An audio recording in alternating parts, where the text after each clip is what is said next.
Hello, good afternoon. We are on time today. For a second I thought there was a lag between my voice and what I was hearing. I have OBS set up so that I can hear my own voice, and then I can make sure that I'm not too soft or too loud. Trying to get better at enunciating while we stream. Alright, so yesterday we did like 6 pages of line work for My Gentle Giant, as well as 4 pages of flats. This morning I was able to set up all of the backgrounds. I did all of the backgrounds for the pages so far, with shading, with lighting. And I finished like the blush and lips for all the characters of these 8 pages that we're working on today. First 2 pages I already finished the detailed shading.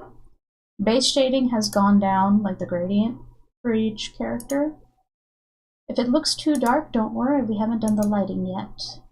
So we have 6 pages of shading to do, then we have to light the characters, and then from there it is the detailing, the page lighting, we don't need texture, all the dialogue, all the sound effects and details, and then we'll be done with these 8 pages. Hey, Flapoo! Flapoo's here. How you doing? How are meetings going? Yeah, so on the YouTube side, I now have all of my descriptions and links and stuff. So now when people come in, I can be like, look in the description of the live stream, you'll see all the links to everything you'd want to know about me. Or rather, want to know about my work. You don't need to know anything about me. So we are gonna go in and we're gonna do the detailed shading here using a lasso tool and gradient. And then maybe a little bit of blurring and blending. But ideally I want to do as little blurring and blending as possible. So I am trying something new where I will use the gradient tool slowly and steadily from the bottom to the top to shade things. And so far it's working pretty well to make interesting shadows.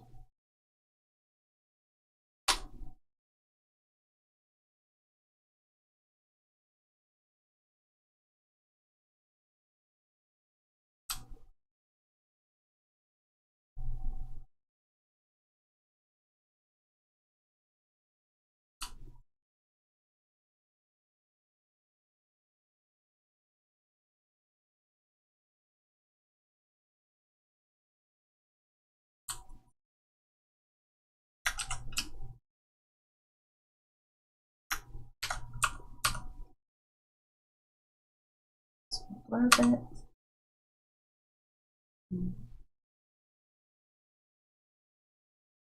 Blend.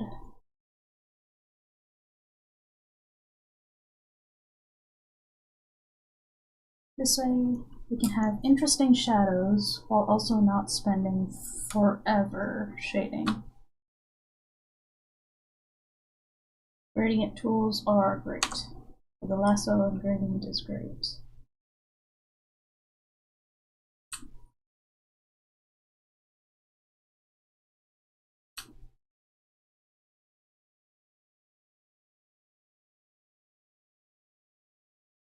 You just have to be careful about the edges.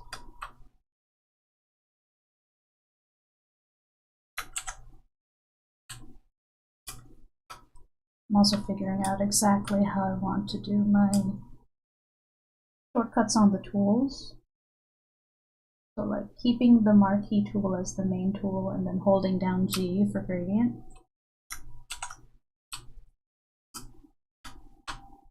Let's see what's next. Drop shadows.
It's too strong.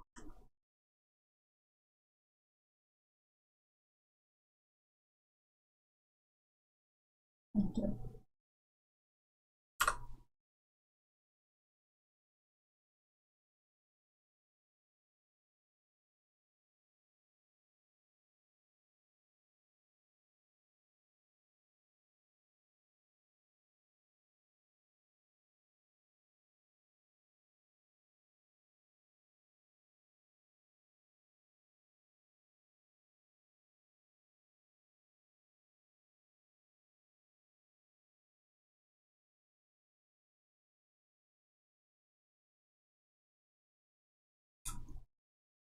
There we go.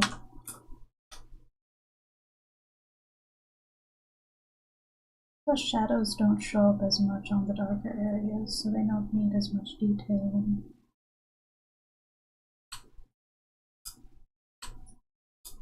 So the things that aren't as important can just fall into shadow.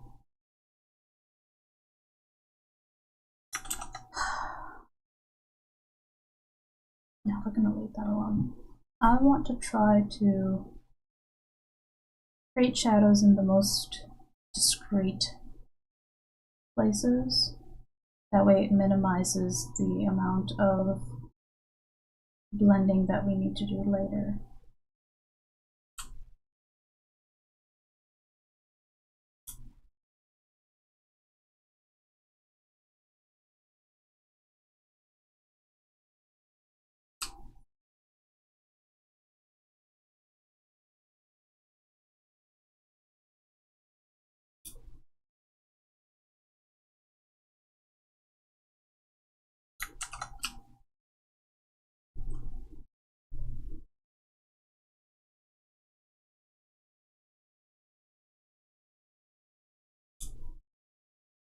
I like this method because it feels like I'm layering like layers of paint down in glazes, and then it just sort of builds on itself and looks interesting. Let me soften it up.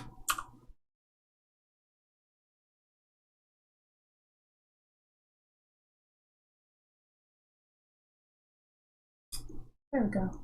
Minimal blending. I'm not sure if this is faster or not, but if we do manage to finish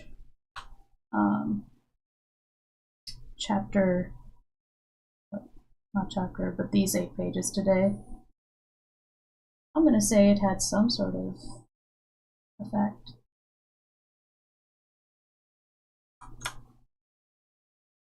Trying to get better at these line points though.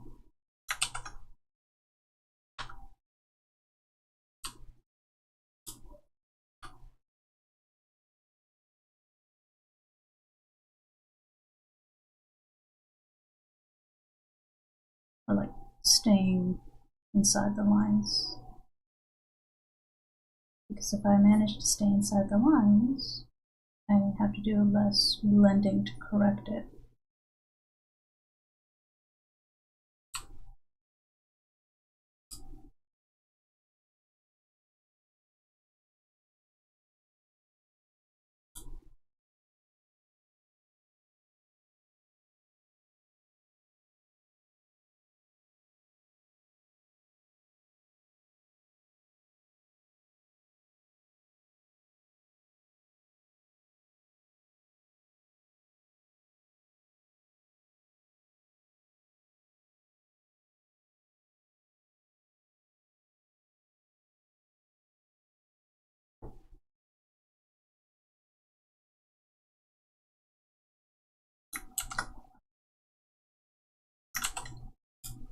Yeah, we'll worry about that later.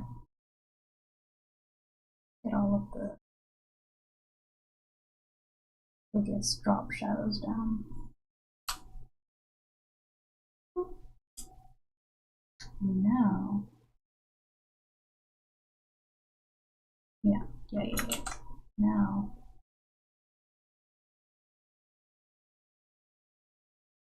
do the area that is sort of a drop shadow, but also not.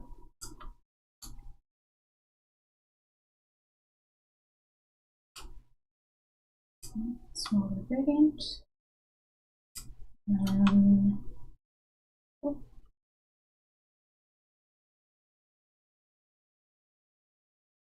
Back of this, we can focus everything onto his face.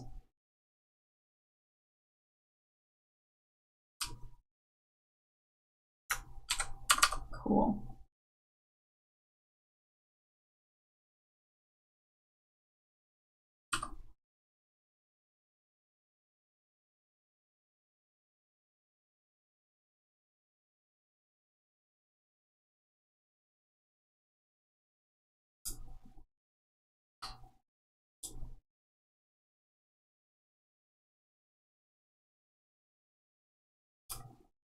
There we go.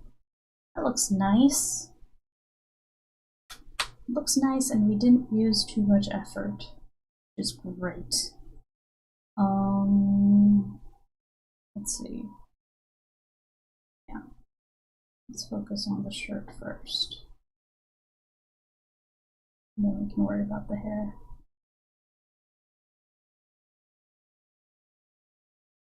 The idea is to start from the bottommost stuff that can be in shadow. So the stuff that's far away, stuff that's at the bottom.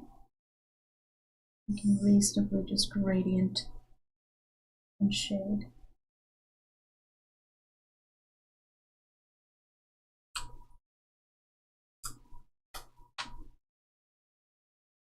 If this was an illustration, I'd probably be more like detailed with the shading. But because it's a comic and we need to get lots of really pretty pages done in one go, this is a method that I think can help speed things up really well. Okay, yeah, you know what? I'm going to stay on the gradient tool and I'm going to hold down M for when I want to add more areas. So I realize that's what I'm doing. Like, I'm holding down M even when I'm using it.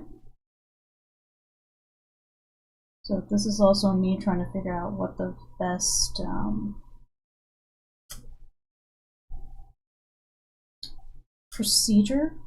process? What's the best process for this? Alright, what's the next highest thing? It is drop down shadows from the hair. Yeah, I used the wrong tool.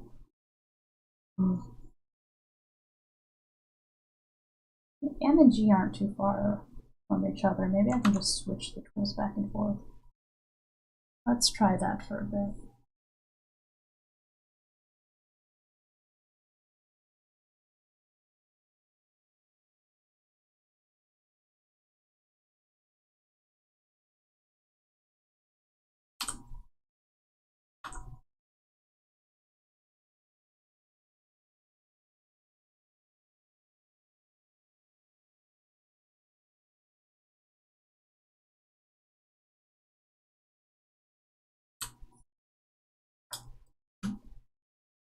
So far, so good.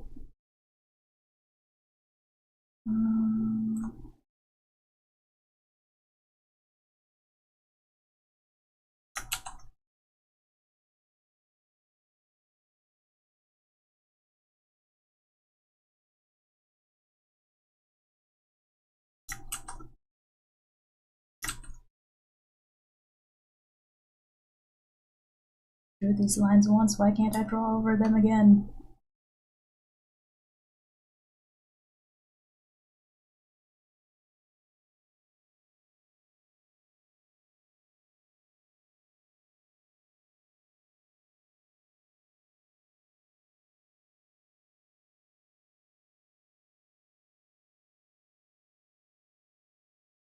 Alright.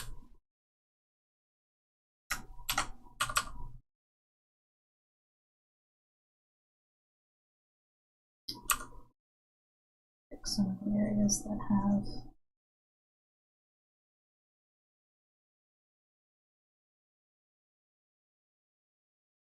kind of have like things sticking out. We don't want that. Or at least I don't want that. I notice it every time I see it in other comics and I'm just like, ugh. I want to be as neat and clean as possible.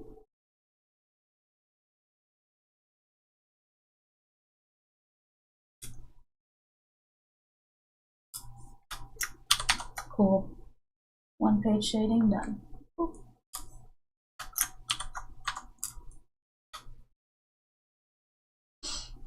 Hands.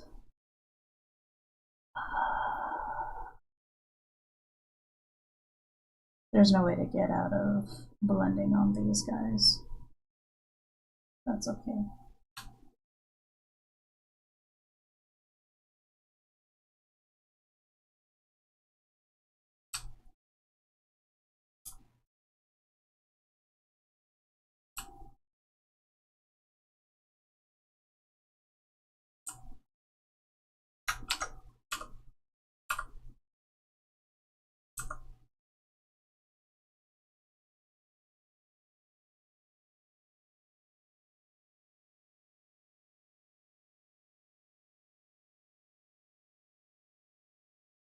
There we go. I think that looks fine.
There we go.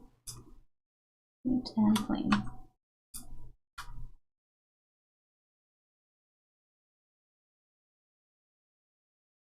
I think having nice thick lines helps a ton.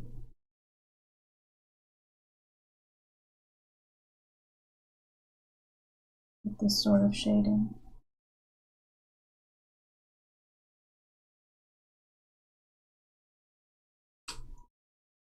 So it suits my style, and that's good.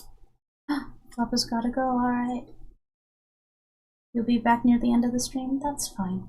Good luck with work.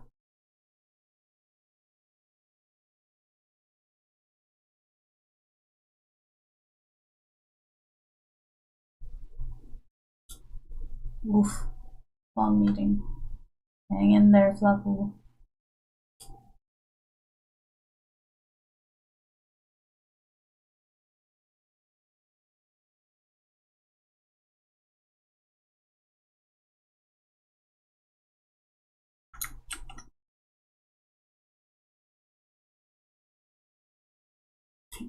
Slow down, not make mistakes.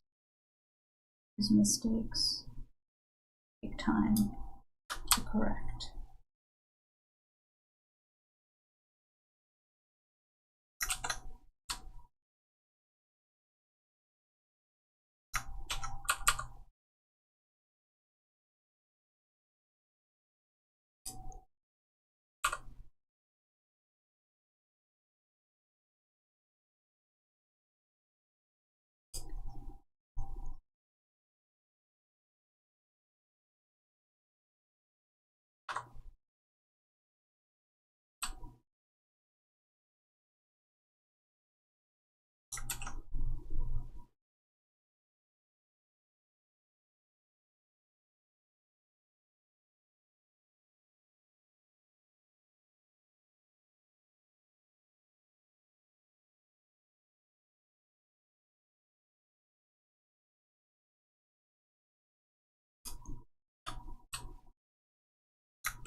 Nearly forgot. I prepared tea. I have my little Japanese teapot here. It's got a blend of mint, loose leaf, and this white tea.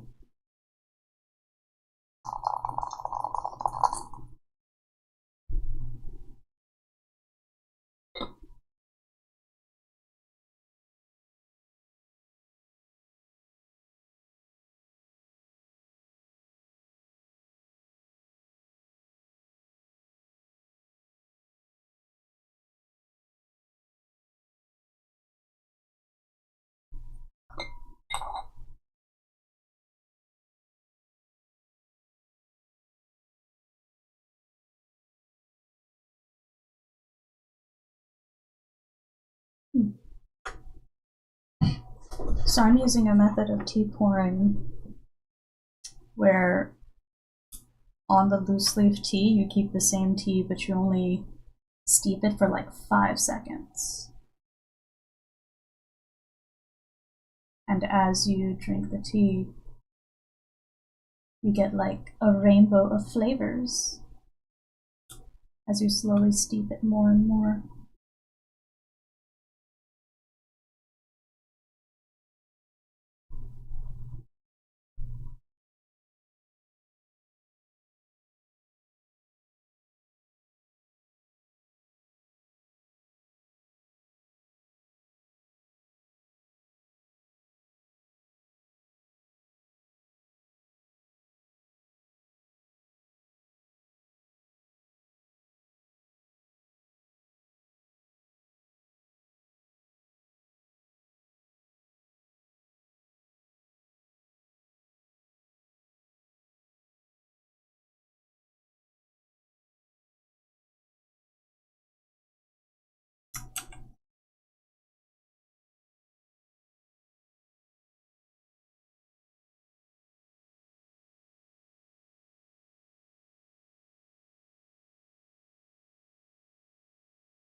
We can try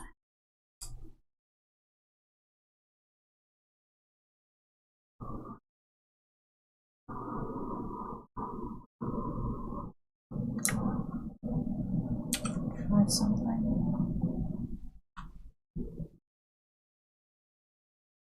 That was an airplane. You hear the weird sound in the background.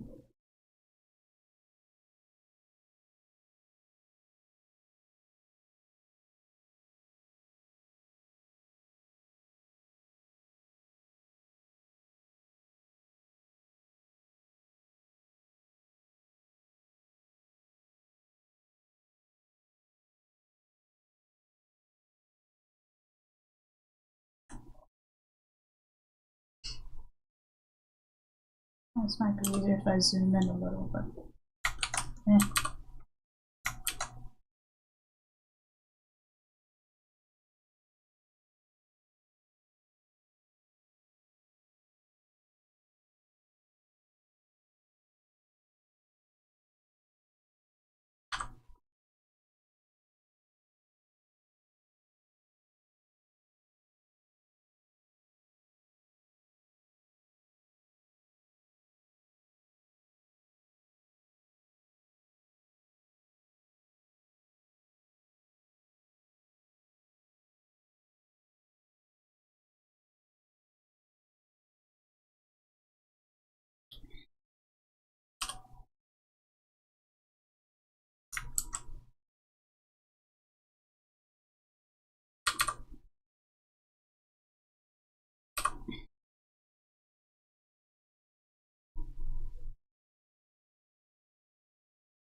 Okay.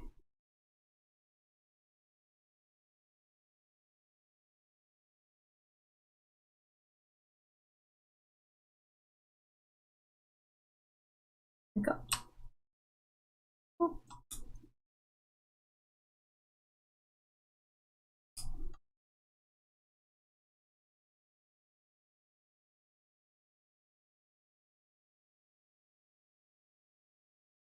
We'll need to do a bit of blending here, but that's okay because this is what we call a splash page. And it's okay to put a little bit extra effort and or time for a splash page or like glamour shot. You don't want to have them all the time in your comics, but it is good to have for significant moments, right? Like an epic character introduction, or in this case, a confession scene.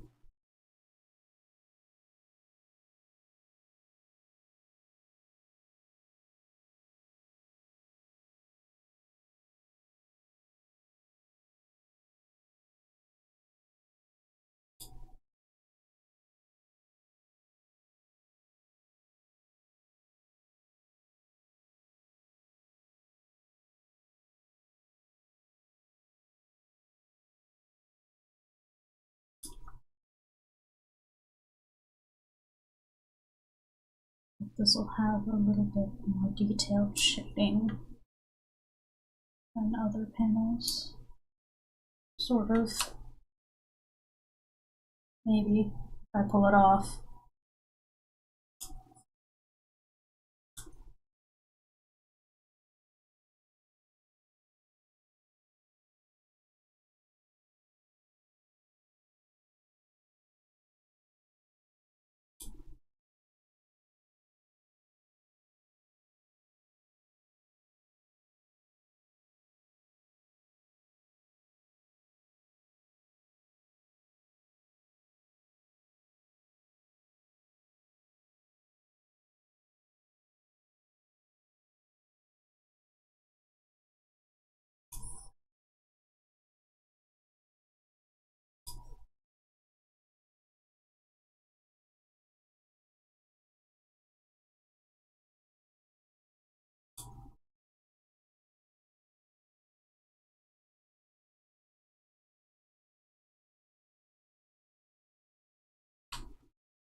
Okay, so far so good.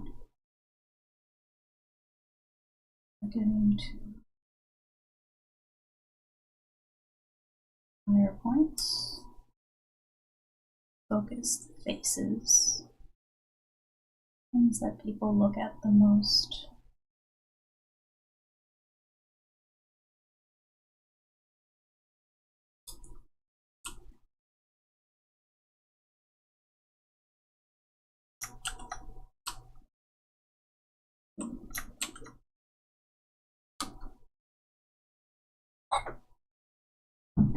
More tea.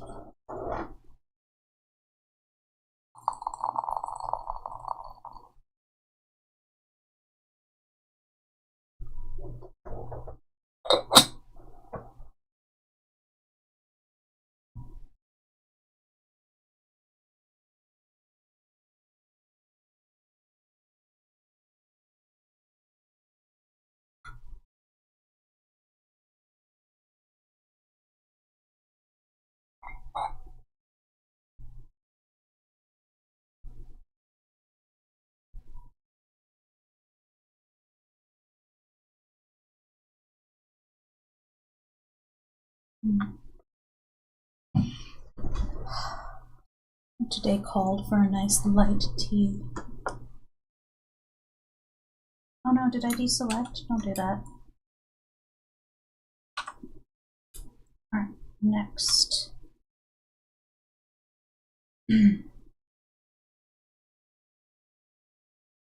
Whatever's next on our little vertical trend. Just look at that.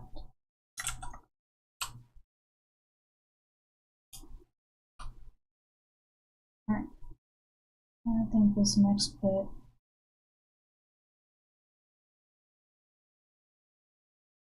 this.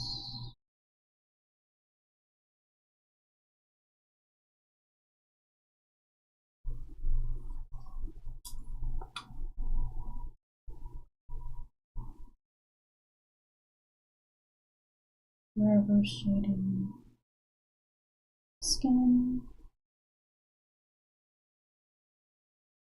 Bit of the hair. No.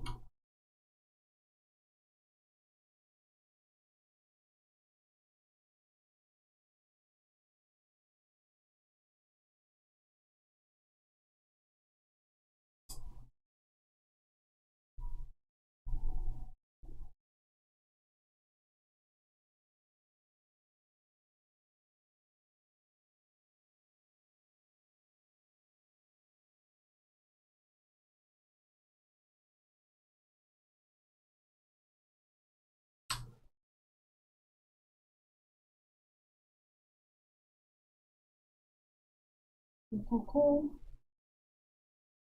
Good.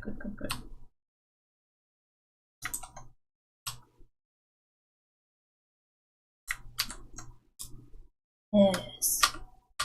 Alright, now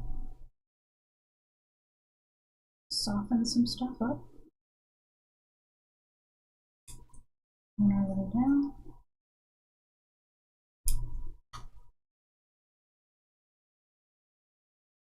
And then we will blend the areas that need blending.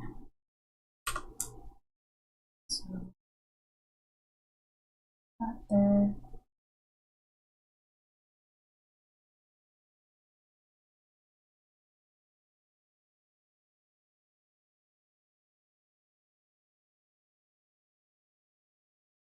Cool.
So far, so good. Only panel I'm going to be spending this much time shading. But we want it to look really nice. This is a very important moment. So the readers deserve something nice. So I'm about to ruin their day with this scene. I mean, what? No, everything's fine. You'd stop watching here, it's a happy ending.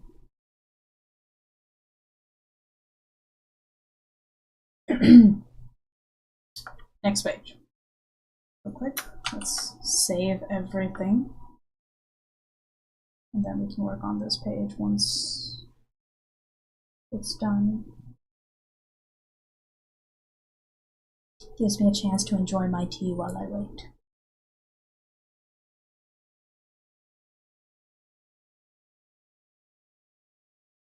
We good? We good. Oh. I need my hand. Alrighty. Let's do this.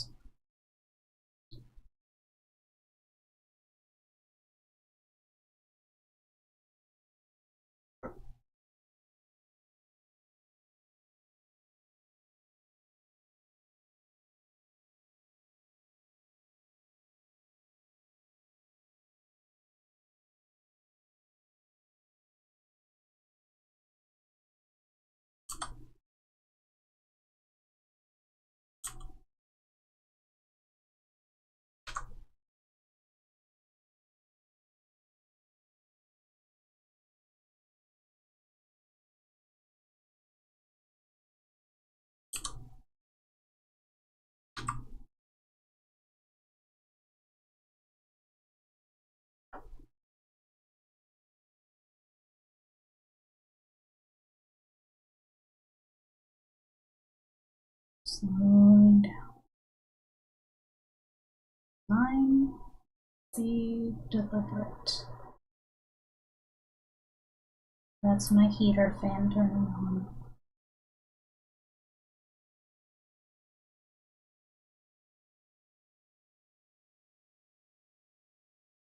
Got a little space heater here.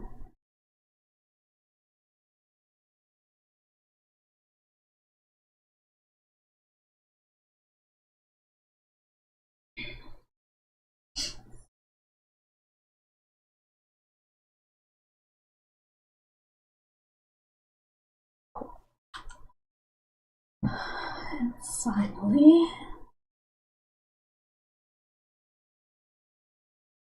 this, and down, that.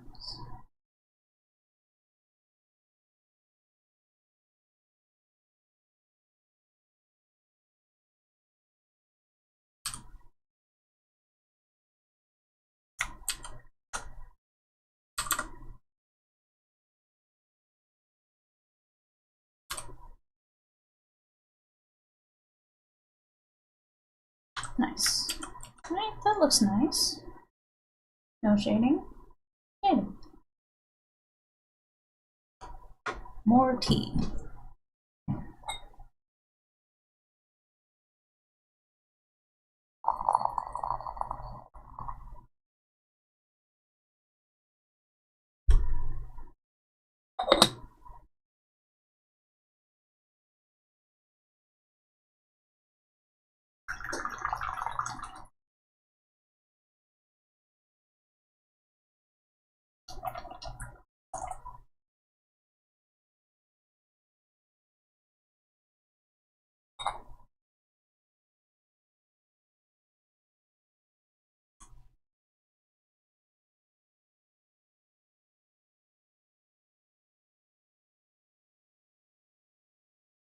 Good.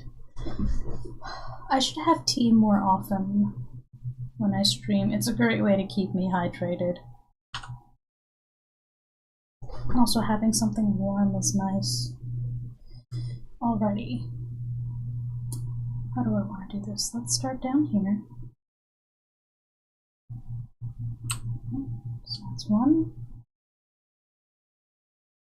I'll shadow is on the same as this. It's 2. Now grab that. That's the sleeve. Just heck, why not? That's sleeve 2.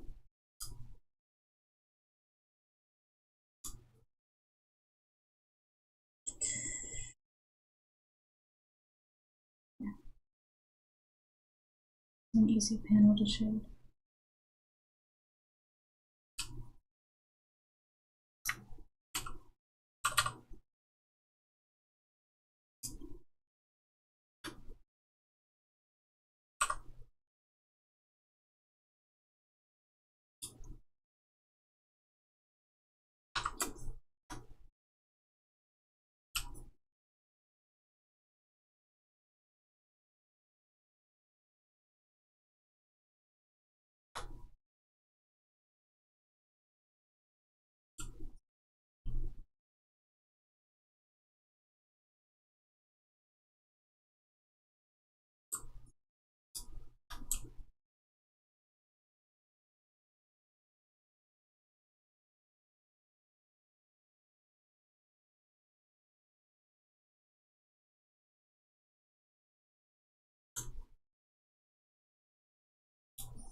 Slow down.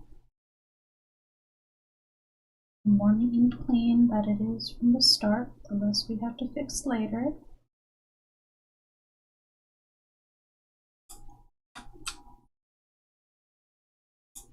Go. Next, shadows on the face.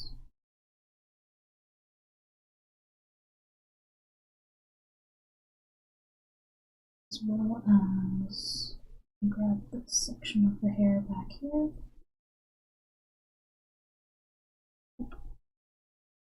That.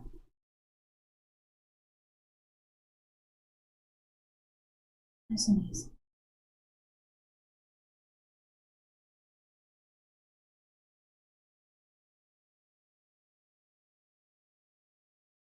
Eyelashes, actually this whole section here will be in shadow. Let's grab it. Yeah, okay. Next.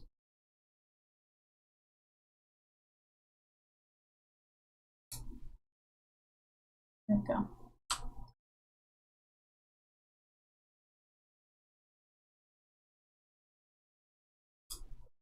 Nice.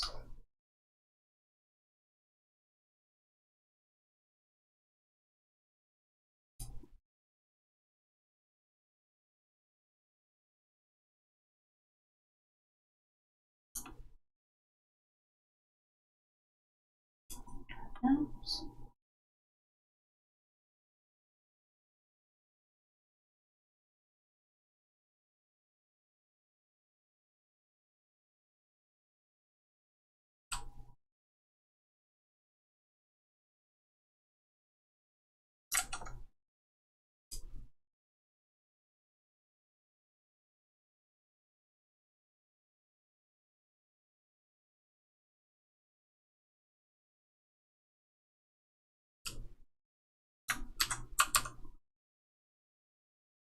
So soften that up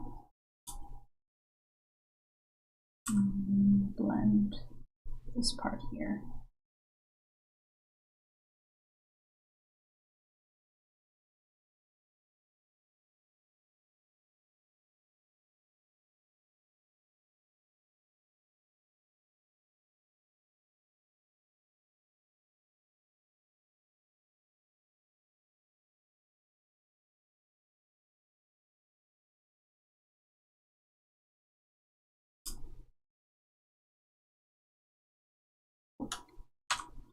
Next.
Cool. Oh, that's lovely.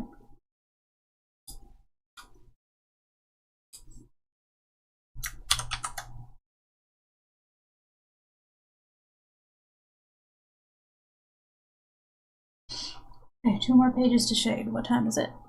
It is almost 2 o'clock. We're making good time. Shading is one of the longer steps, but it's also amongst the most rewarding.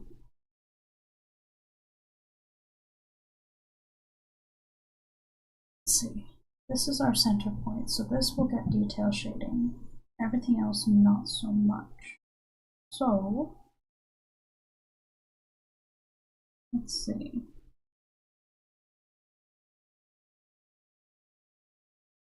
We want to push it to an extreme. We can do this. All of that. Congratulations, you're in shadow. Now, do our detailed bits here.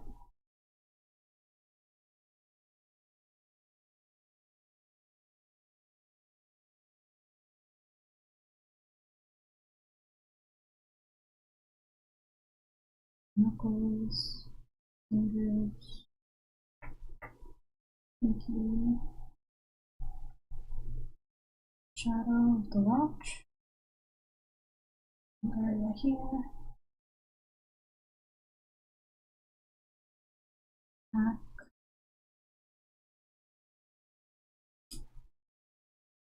and why not? Let's do that. Cool. Gradient down, et voila. And then everything else up here, down, cool.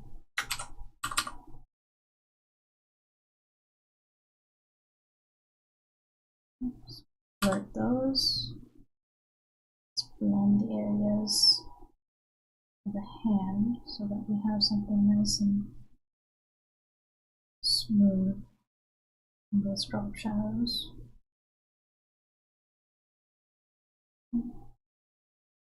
But you still want one edge to be like a little bit sharper. But blend out the areas that are smoother. That'll do. That'll do. Make these a little less sharp, but there we go. Cool.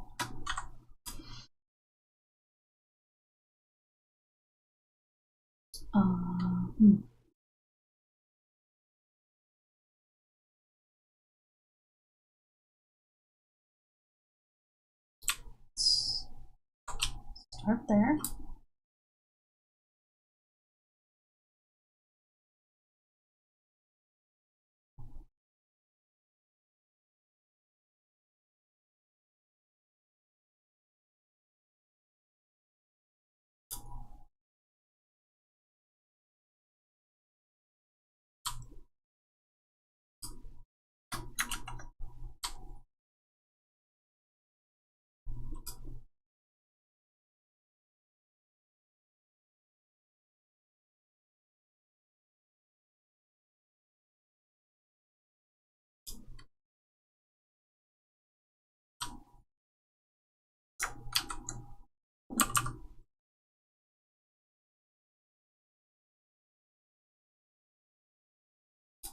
Nice.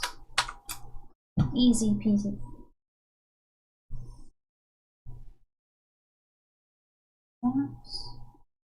That follows the curve of the jaw. Yep. Oop. Next.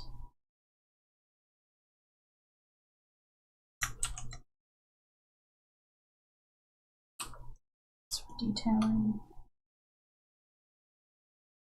But we can just do. Nope, that doesn't look good. Drop shadows are better.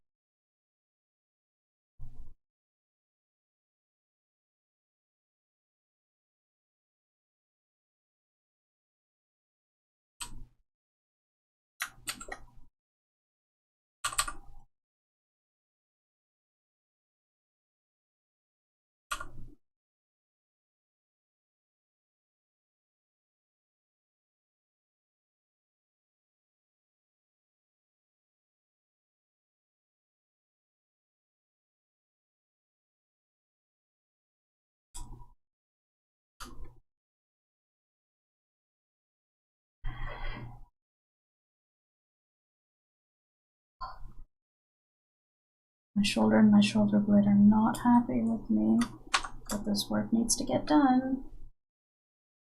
So we're moving forward. We can do this.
Let's see how this looks. Not bad. Don't hate it.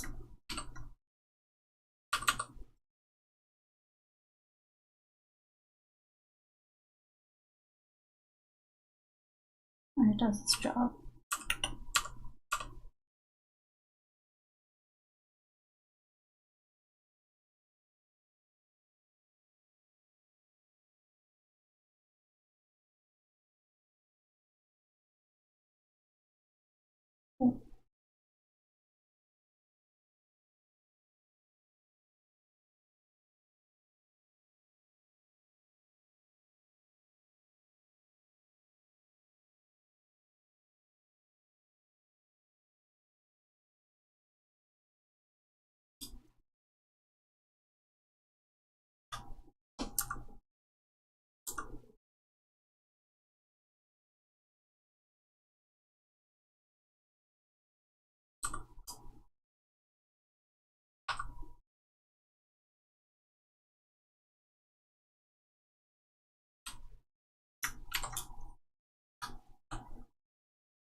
T.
Alright, one more page of shading left to do. Then we can do lights. Yeah.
whole figure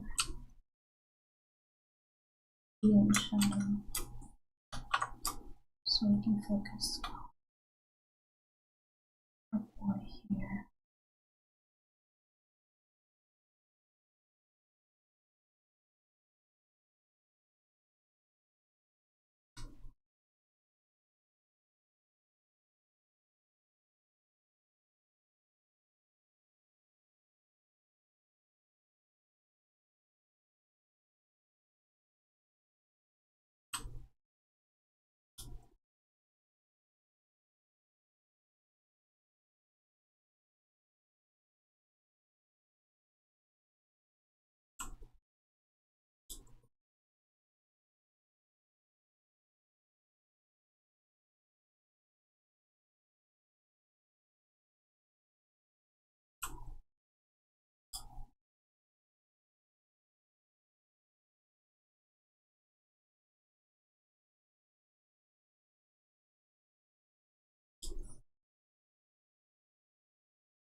Oh, 2 more panels left. We're almost there.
I'm gonna go overboard with the hair here.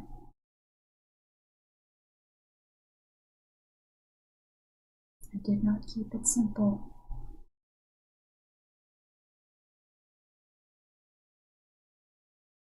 That's what happens when I start shading on autopilot. That's alright, it happens. It's hard to stay thoughtful and focused at all times.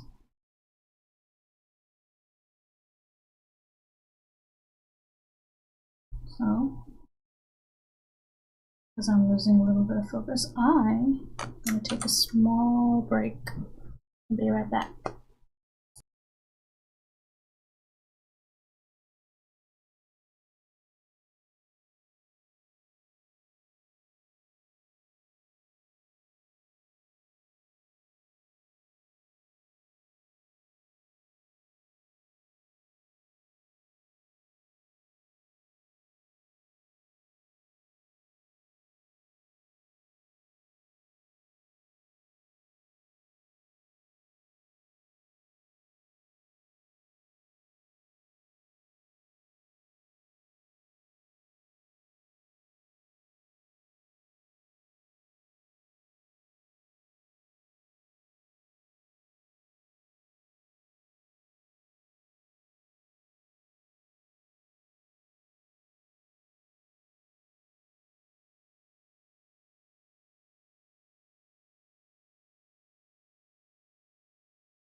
Alright, I'm back. Got up. I stretched my legs. I let myself eat a piece of chocolate. Made another cup of tea.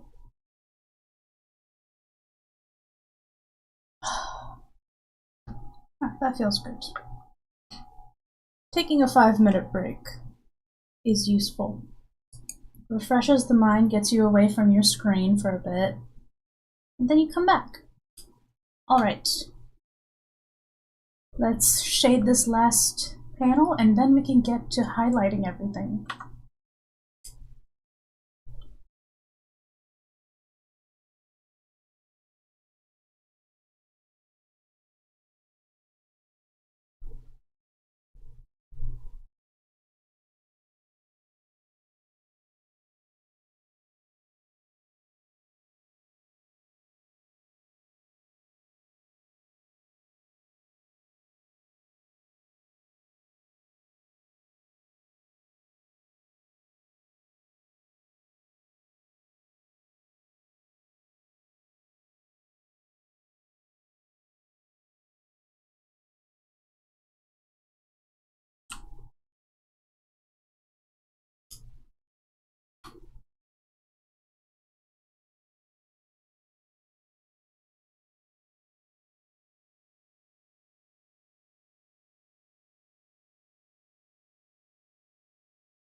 Jeez.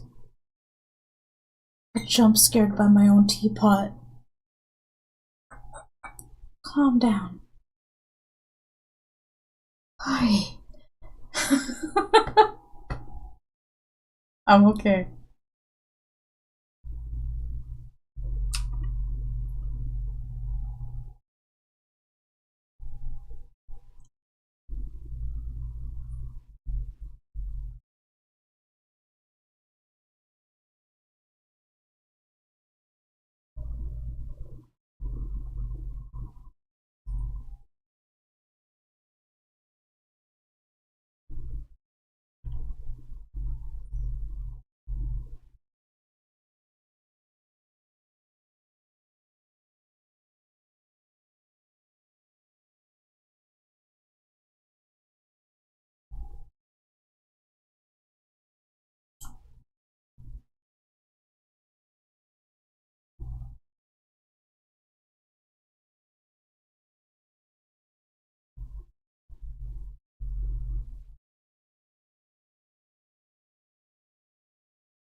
Cool.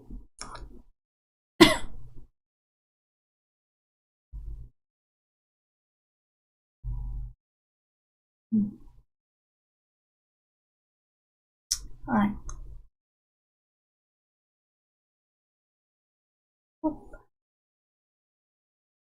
Let's update our layers and get onto the right layer for lighting.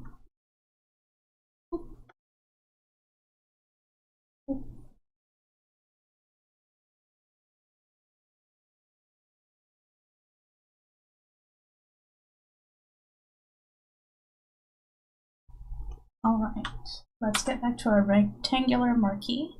get our warm key light and start off with the big gradients.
Cool. Let's deselect everything.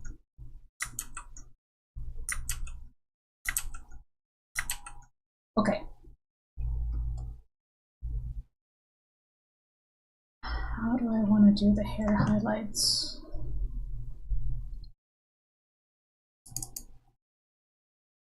I should check how I did it in the previous page.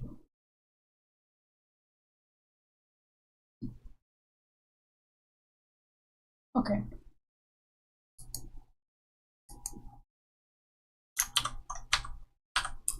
Marquee.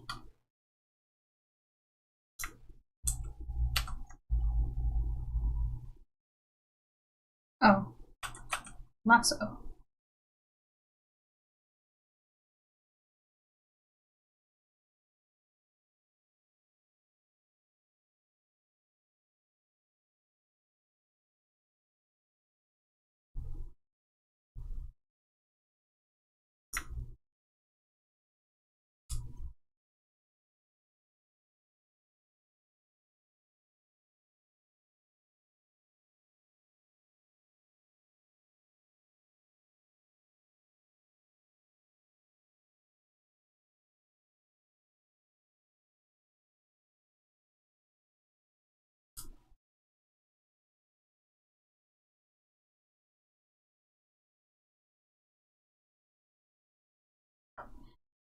Warm highlights.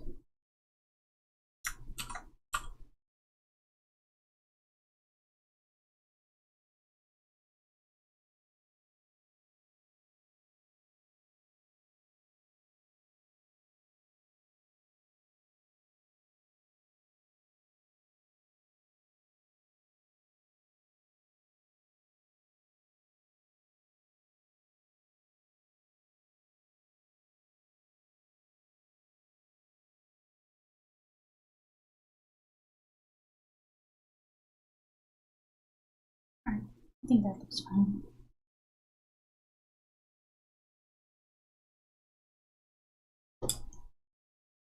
Yep.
Nice.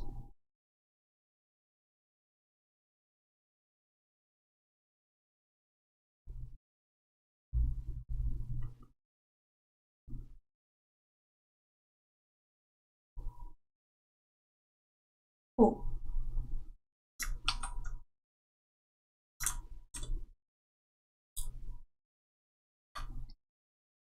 Alright, so that's batched.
Fill in everything.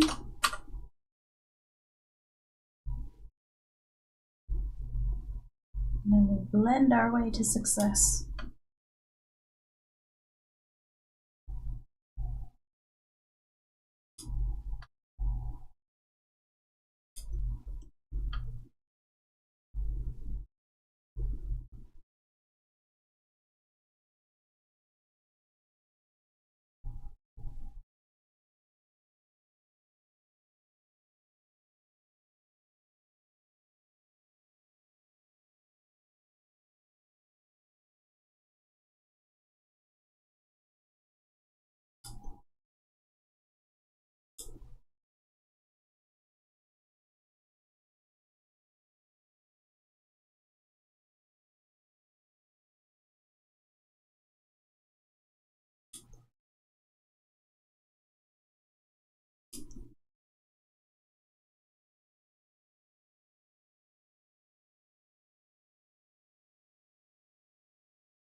Nice.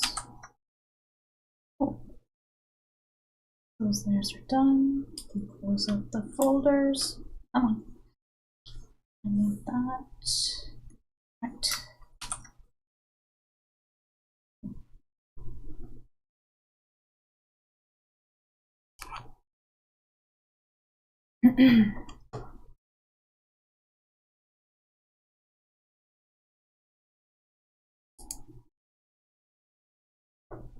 More tea.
Alright. Let's just zoom in on all of the coming pages so that they're ready to go when we get there. Oop! Oop. Alright.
Nice.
Cool.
next?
Oh, jeez.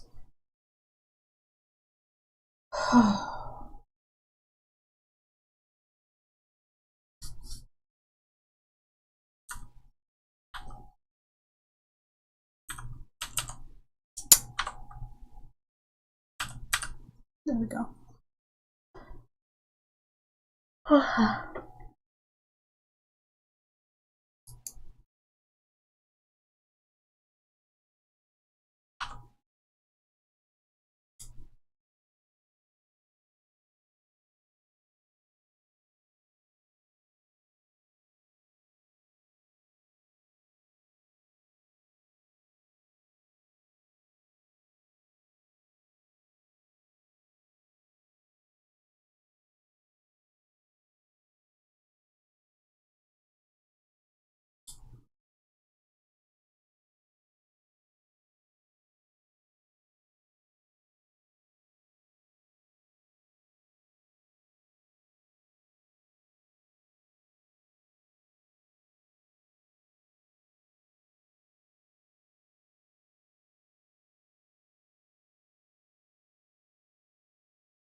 Hi, Rainbow Spoon. It is Rainbow Spoon. We're coloring today? Yes, we are. We did shading earlier. I've been drawing all day, so my shoulder is not happy with me. But yeah, no, we need to get these pages done.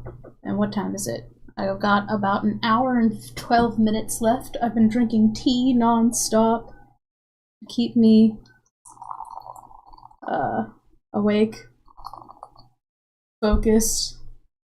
Though my loose leaf tea is slowly losing taste at this point.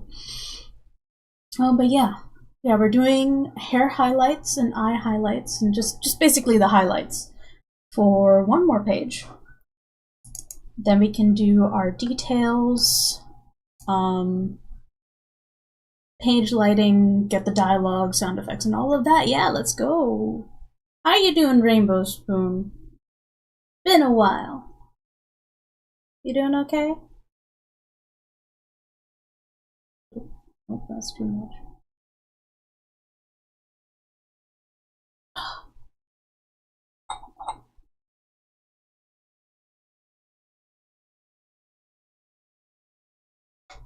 And as soon as I'm done with work today, I have to like cook actual food. I haven't actually eaten anything yet today. I've had coffee, I've had tea, and I've had exactly one of those little like Ghirardelli chocolate squares. Low-key fasting today. But I'll have time as soon as I'm done cooking. I've got like ground beef and liver.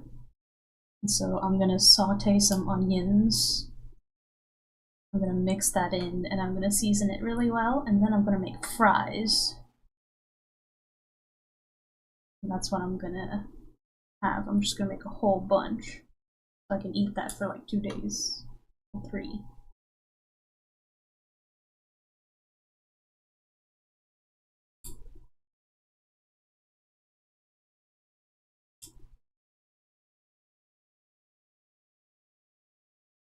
You want some tea too? Oh, you did your math? Good job! Nice work. I'm proud of you.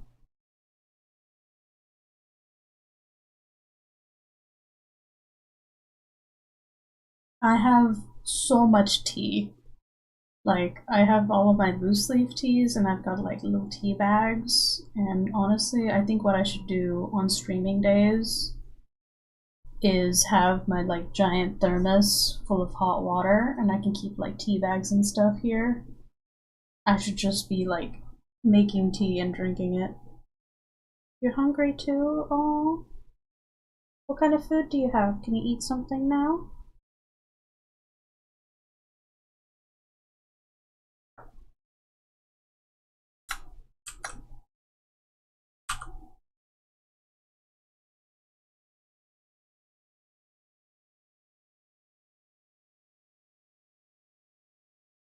Although most of my math was most probably wrong, I did it. Well, done is better than perfect, right? And I'm sure that you didn't get everything wrong. So, yes, still, good job. Give yourself more credit. At least you did it.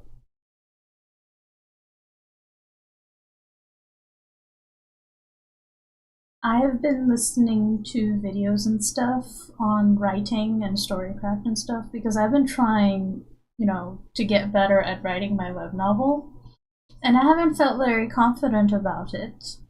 So I'm trying to like learn more so I can make more compelling stories.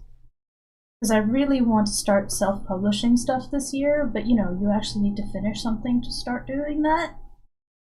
So I've been listening to like videos and stuff on YouTube from writers and book marketers and people who've just been doing this forever. And I have picked up a couple of things, but like I've mostly been saving videos because I have to sit down and rewatch the video slowly while taking notes so that I actually learn what they're teaching as opposed to just, listening to them. Missed dinner, so your tummy's doing the whale calls? No! Rainbow Spoon, eat something! That's important! I say as I drink tea instead of having food, but I have an hour left of work, and then immediately after that, I'm gonna cook something, so... Nobody come for me. What novel kind? I'm not sure entirely. Like, I've been poking at... It's probably gonna be sci-fi or fantasy. I'm poking at a short story that I want to do that's sci-fi, and more likely than not, it's gonna be a romance. So, yeah, basically just queer romances is what I want to write. But like, you know, I went to school for art. I went to school for animation. I never had any formal teaching or training in writing. And if anything, I've, you know, when like trying to get advice and stuff, I've really only had bad experiences. So I'm very independently directed. So at the moment, I'm basically trying to do anything I can to do it on my own. And I mean, I'm not a bad writer because I did manage to become a runner-up in Tapas's web novel contest, and I got a contract. And so even though there aren't very many people actually reading it, that's okay, because, I mean, it's some level of validation, right? Like, I managed to get just enough attention to reach that point, and I think that's worth something. I also have to work on sort of gassing myself up and my work, so that when people come into stream and they're like, hey, where is your comic? What do you do? I can be more excited about, like, I made this queer fantasy thriller, and you can find it in the links below. Oh yeah, Rainbow Spoon, look at the description under the live stream. I have a whole bunch of links and stuff on there now. Thanks to Flapu.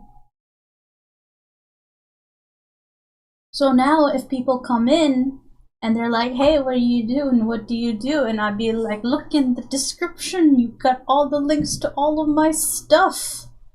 Now, do I always post on social media? No, but you can go there and at least see what I have so far. Better off looking at the Tapas links for the comics, but yeah. Sci-fi, let's go, right? I really like sci-fi. I like watching sci-fi. I haven't considered writing sci-fi because, like, I'm not into science so much. But I think sort of like the sci-fi that goes really hard into science is the hard sci-fi. And I'm more of a soft sci-fi person. Like, my sci-fi ends up being more like fantasy, kind of like Star Trek, where you've got sort of like the elements of sci-fi, and also I like how sci-fi stories explore, they explore humanity in the context of like technology, and I think that's neat. I think that's pretty cool, and I want to do that.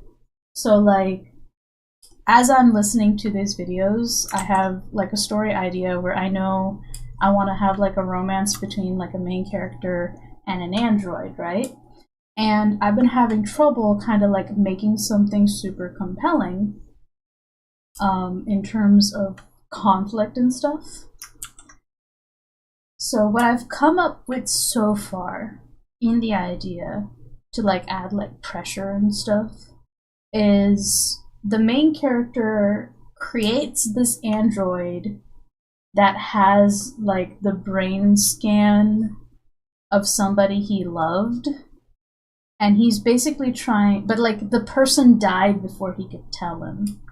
And so he's making this android in the hopes of finally being able to like basically resurrect him Frankenstein style. Just so he can like, you know, tell this person that he loved them. The problem is that he's kind of doing this like on a grant program or something, and if he doesn't succeed with his android, he's gonna lose like his grant money. But the problem is if he does succeed with the android and makes them sort of like self-aware, then there's the other risk that like people higher up from him may take the android away from him. And so I don't know, it's a lot more compelling than other ideas I had. And so I feel like that feels, you know, at least a little bit more interesting as a story idea.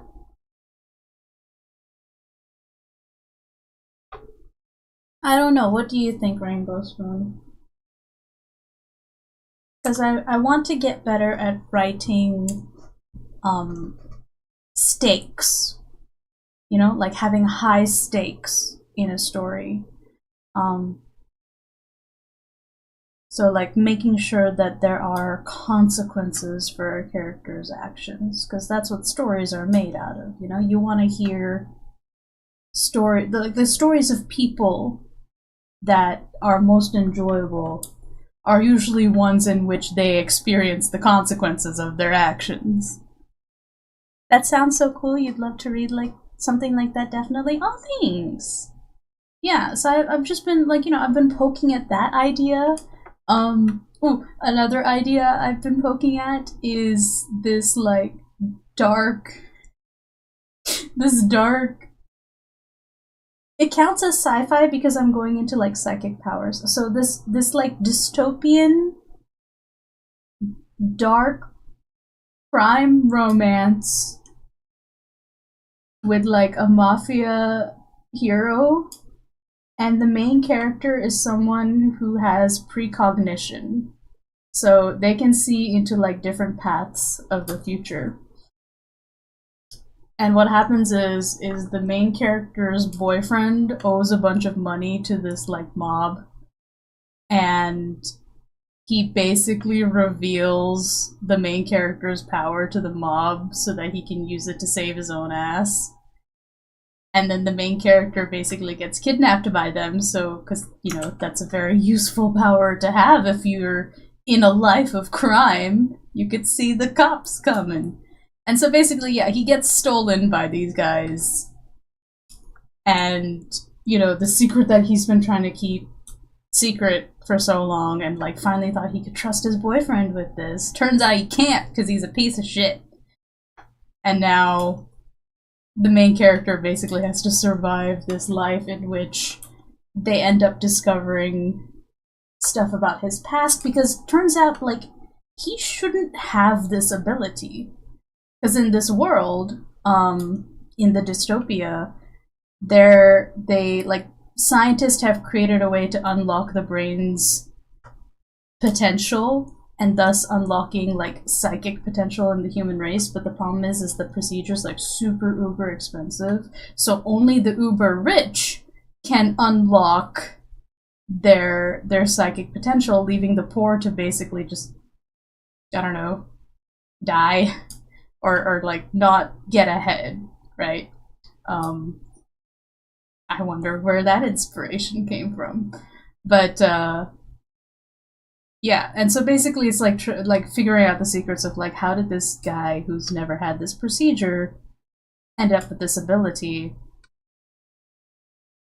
and like, you know, he's got no choice but to use it for these very dangerous people who now have control of him and like trying to like get his agency and stuff like that. So basically it's like do the thing or be trapped in a room or something or other. I don't know. That one is also at the premise stage. I'm just like, I'm throwing this guy into a bunch of trouble and seeing how he reacts. Okay, lady, give me your brains. No, you can't have it. I need it. I need these brain cells. But that tells me that you think the story idea is neat. Yay! So I'm playing around with a number of like things. Where are you getting so much cool from? I don't know. I've been writing for a really long time, and there are stories that I want to see that I think would be cool. And I've also been researching a whole bunch into like genres and tropes that do well, especially in like Kindle Unlimited, which is where I want to put my books, and like make a series off of that. It's the tea, isn't it? Maybe. Maybe. I don't know. Man, my microphone is picking up more than usual. How do I... Oh, right. It's the filters. The gain is really high. Let me lower this actually, because when I speak up, and I've been speaking up a lot more, it's been picking me up really well. Okay, that's a bit better. Yeah. Test. Alright, let's keep that there. I've noticed it's gone like full red a couple of times, but now I hope I'm a little softer, but you can still hear me okay? Seriously, but it's so cool listening to dedicated artists tell their stories in their head. Aww. Thanks. I'm glad you find it interesting. I should share more of my ideas. Because they're just ideas, it's the execution that really matters. Because there's a billion, you know, stolen by the mafia stories out there. But I'm just like, yeah, but what if we make it sci-fi and gay? That would be really cool. And I'm also stealing from a bunch of, like, stories that I've read before, especially, like, manga that I've really liked. Yeah. Yeah, I've been poking more at the sci-fi genre because I like sci-fi. I like it a lot. A lot more than I realized, to be honest. Like, I never examined it, but a lot of my favorite books, a lot of my favorite authors, movies, and, like, series are sci-fi. Like, I'm a huge Star Trek fan. I love Michael Crichton's work, and he is, like, near-future sci-fi. I like Star Trek, Michael Crichton, movies, well, Jurassic Park is Michael Crichton again. That's sci-fi. It's a sci-fi horror.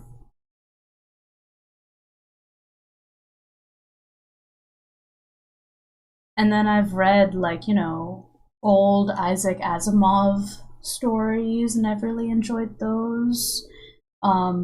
Ray Bradbury, some of his stuff is neat, and they're all sci-fi. Rod Sterling. Rod Sterling's The Twilight Zone. Technically fantasy, but he does a lot of sci-fi stories in the fantastical brackets of the Twilight Zone, right? Sci-fi and gay, yes. So it's not just me when I went, oh wait, maybe I like sci-fi. What the hell? Yeah. Yeah, right? Like you like you sit back and you look at all the stories that have really like been compelling, and a majority of the stories I've read are either sci-fi or like urban fantasy stuff. Like I was big into Artemis Fowl as a kid, Percy and the Olympians. So like Percy Jackson stuff.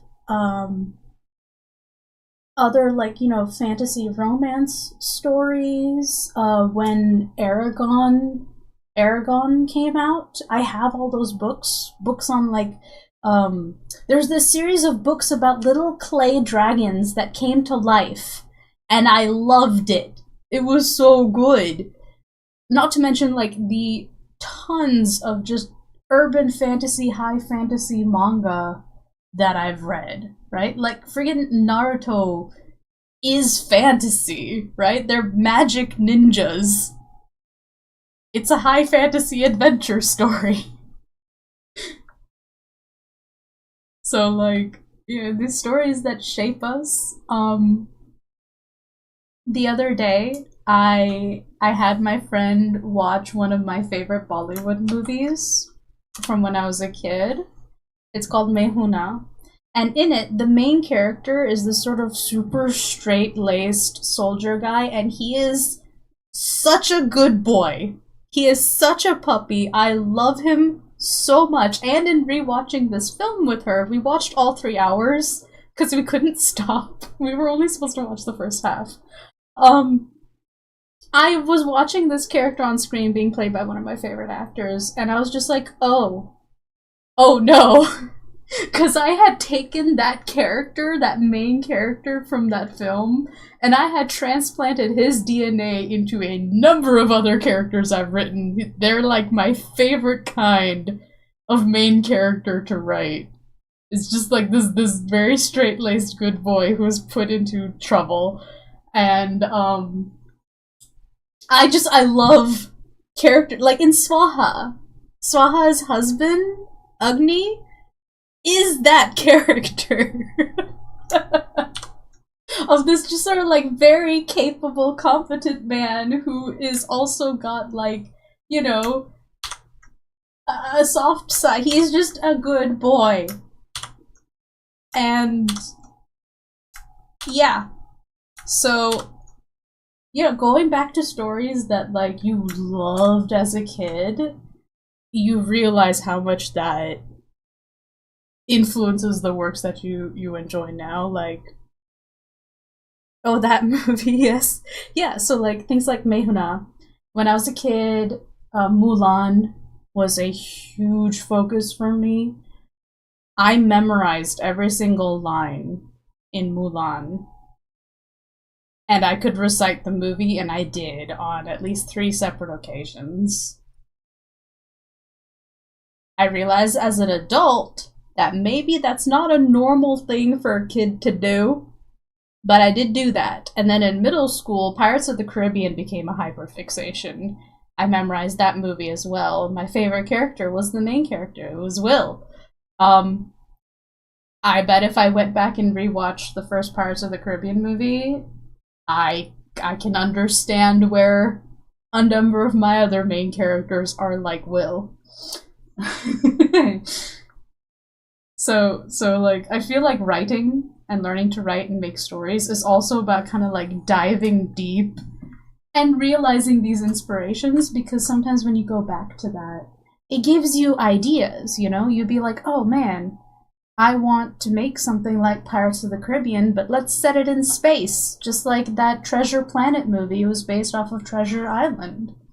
Um and it became so much like, you know, it became very compelling, just set it in space and stuff like that. Atlantis, Disney's Atlantis is based off the movie Stargate, which is an old live action film that is literally the plot of Atlantis, except the Stargate goes to like an alien planet. Only in Atlantis they go like I'm telling you, like the same story beats, the same ragtag crew, the same nerdy professor who's like, I know about this Stargate thing and it's a thing and I will go there and I'll find a way, and he gets like pulled into this sort of military operation or something like that. Um it is basically the movie Atlantis, and it's amazing, and I never knew that. I was just watching old movies, like I was on a kick, and I watched Stargate and I'm just like, this is literally Atlantis. Like they stole it wholesale, but they like, you know, they changed a few bits in the Atlantis story, but it's just, that's really neat to me. I think it's cool. Yeah, yeah. All right, hold on. We have 45 minutes left. I'm gonna go to the bathroom real quick, and we will finish these 8 pages in the next 45 minutes. We can do it. I can do it. But first, bathroom break.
Alright, I'm back.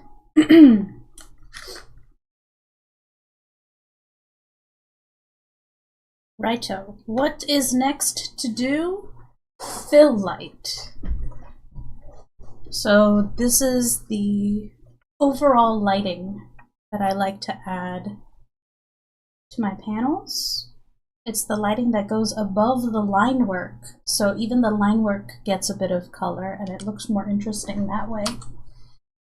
So we've got our warm key light here. The only thing to be careful of is sometimes it gets too bright in the bright areas. Oh no! So I try not to let it do that too much, but still let it have an effect. And then we have a fill light, which is contrasting color, and we use that to fill in the shadowy areas, thus being able to see the rest of the details. Right? Adjustment light, no adjustment light. And then you can add a little, like, it's kind of like a nice glaze. It's something I stole from film lighting, the 3-point lighting. The only thing is I don't have the third point, which is rim lighting. I just have like a little bit of a white glow behind the figures. Because rim lighting is something you do to distinguish the character from the background. But yeah. Alright, so good to go. So this step is thankfully very, like, short.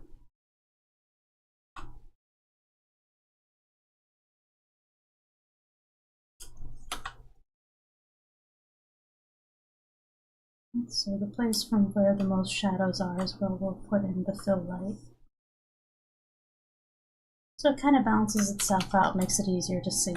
Later on, if it's going to get printed, which it will, the panels will be light enough that it won't turn too dark when the printing finally happens, because whenever you print something, it always turns out a little bit darker than it appears on screen. That's just the nature of ink versus LED lights on a display.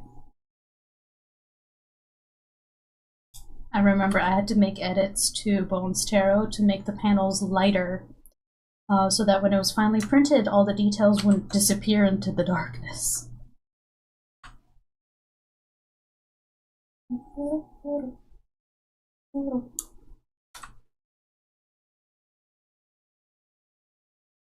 Nice quick step. I love using all these gradients because you can get so many nice, like,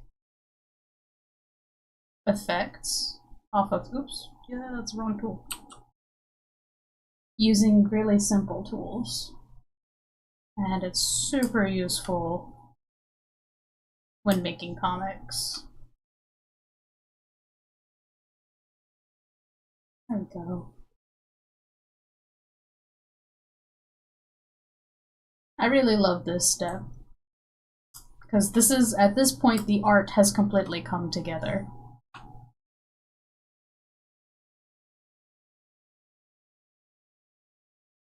I tried to make each individual step of the comic drawing process simple, so that it's easy to remember, and each step is, oh no! What page are you? 68? Back there. Why did you come here? One key light. That was weird. It's because I probably grabbed it from up there, didn't I? This is why I should move it around. Whatever I'm working on should be in the center of the screen so I don't grab anything else around it. We're almost there. The shoulder is complaining. Still stuff to do.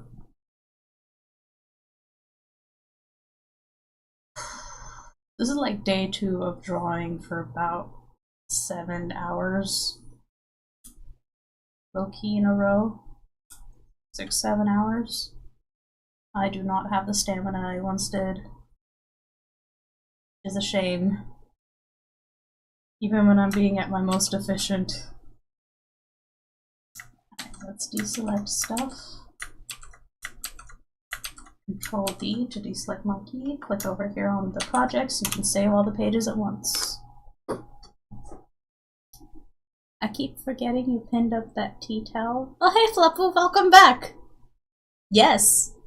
Did you notice I pinned up something else as well?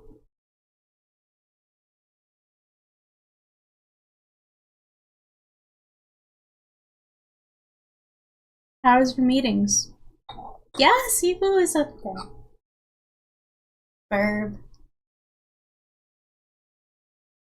He's joined the wall.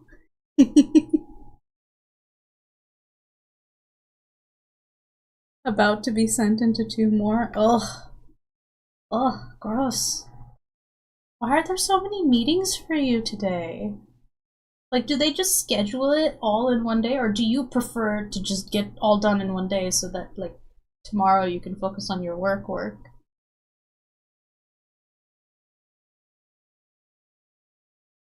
Anyway, Rainbow Spoon is over on the YouTube side, I think. I was telling them about story ideas, and they like it. Oh, JK, they're not there anymore. There's no one on YouTube. Apparently people like meetings on Tuesdays. None of the meetings are of your own accord. Oh. Man. That's weird.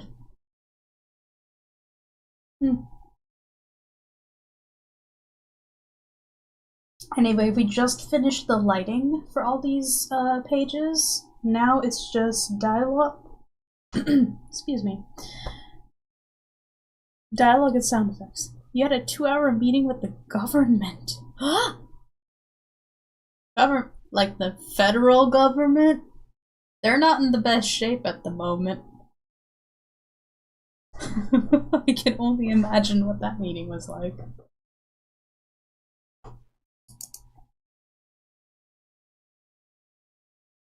Ooh.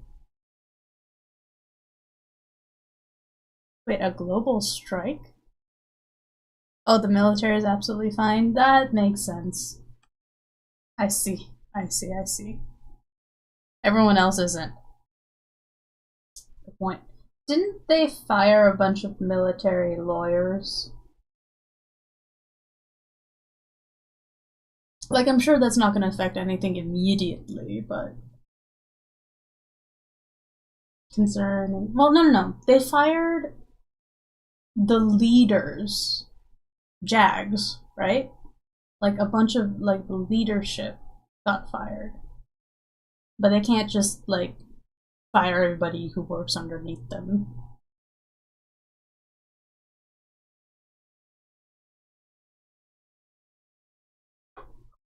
I've been paying really close attention to stuff that's been happening.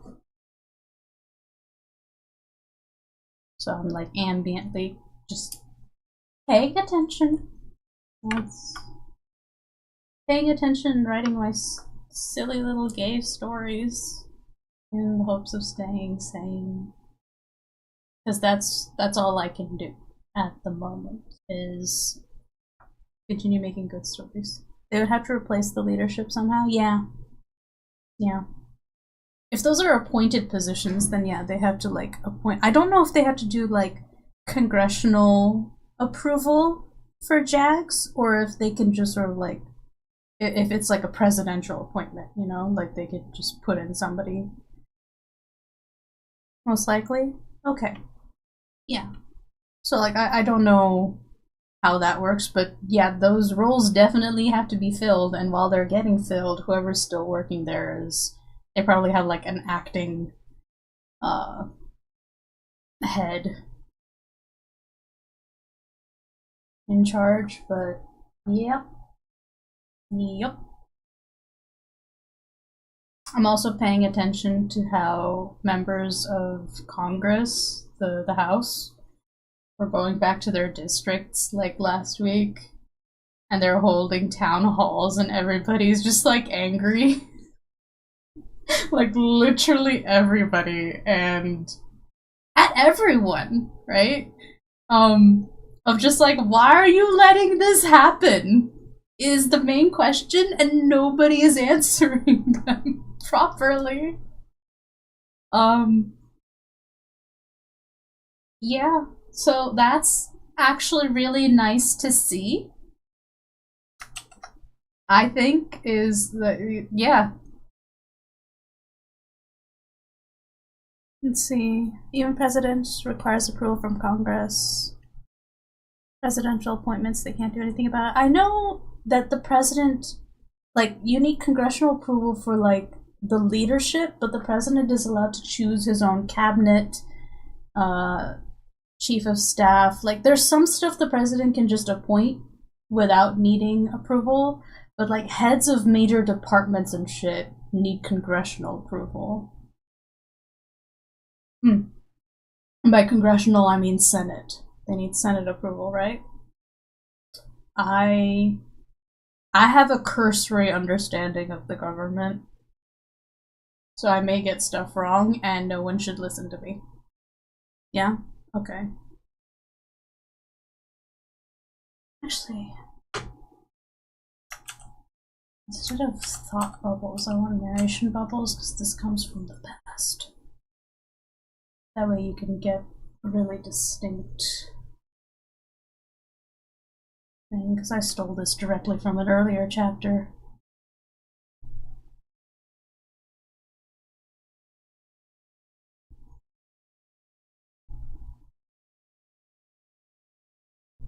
Right. And then this is a thought bubble.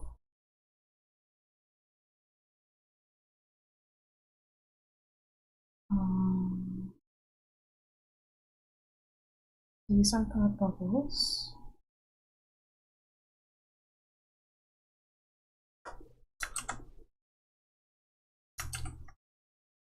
Oh my gosh. Deselect. Undo.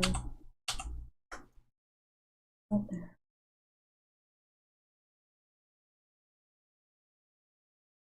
Photo. Yeah. Object tool. Time to make these all neat and clean. Centered and all that fun stuff.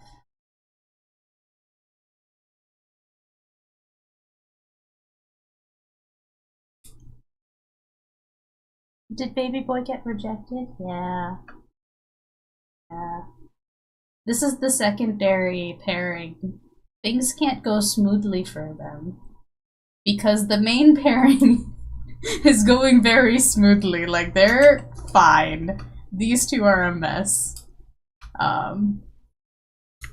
It's the necessary foil. Like, these two have been in conflict and, like, are only now starting to, like, get along more. So, like, it's almost too early for the confession, because this one over here, this one, is in denial. Major denial.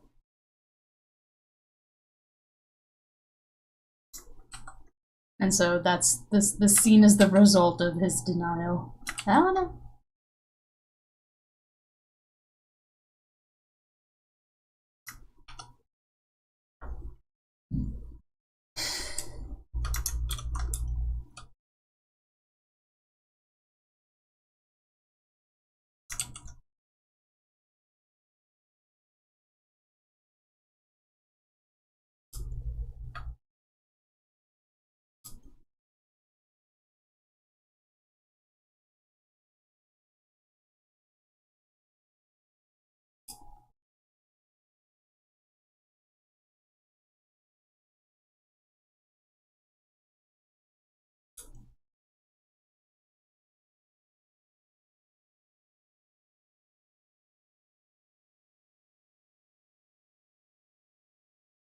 Alright, off to your next meeting. Good luck. See you later.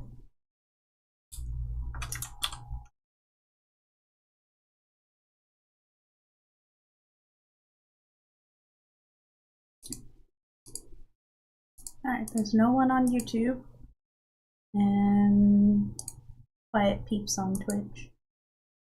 Back to listening to videos.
No. No.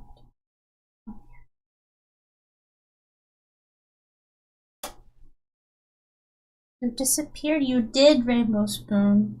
You left me. You left me in the void.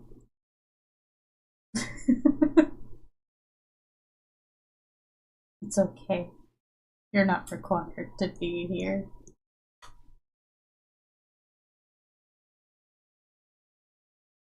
We are almost there.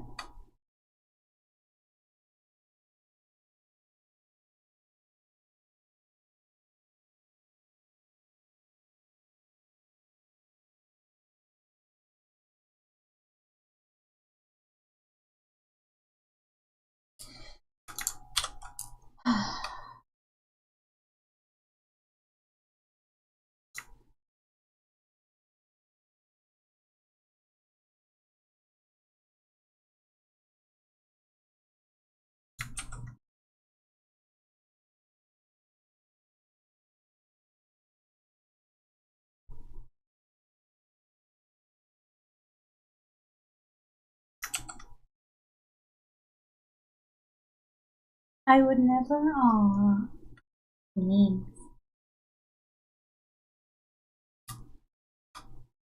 We're almost there. I need my arm to hang on for just 30 more minutes.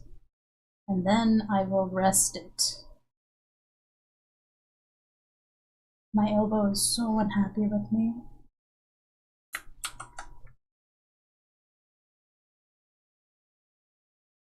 I need to do some like major stretches after this.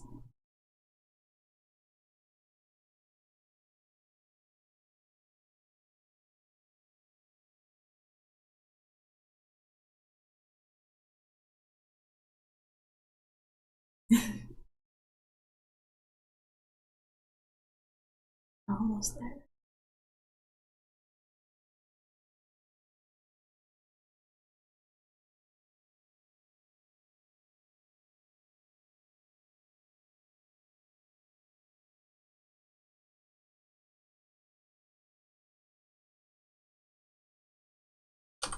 Alright.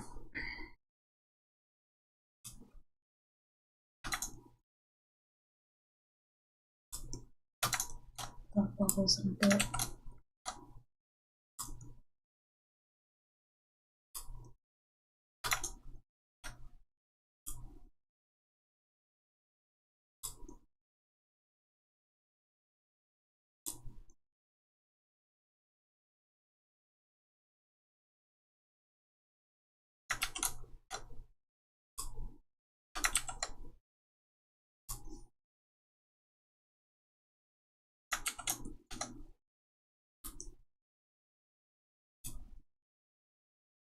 His ear things shine on every panel? Yeah.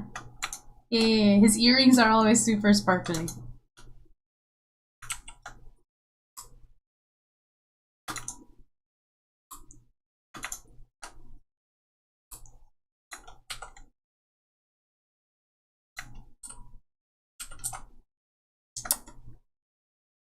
Oops, save.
Okay. This. No. That.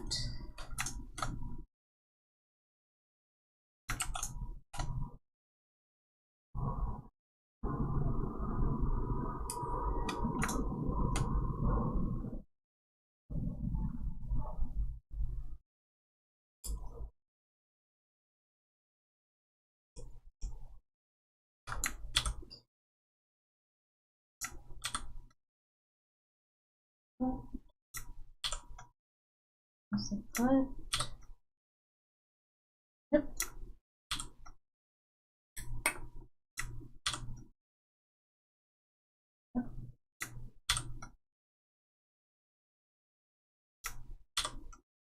Awesome.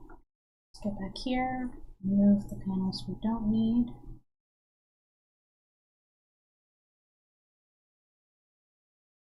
Cool. Alrighty. Dialogue is done. Just one step left. Technically two. It's the sound effects and motion lines. Oh god. Why? Oh, that's why. Here we go. Dialogue, green, close that. Don't need this, close that folder, close this folder. That. Save, next page.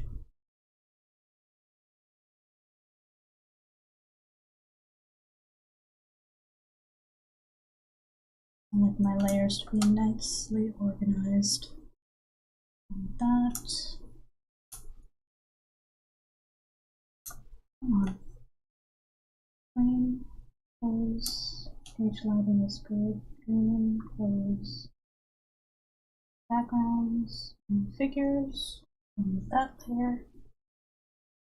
And do the motion lines. Save, next page.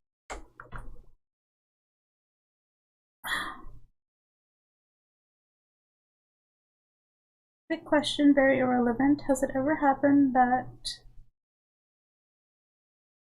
thine wired headphones work with other devices but not thine phone?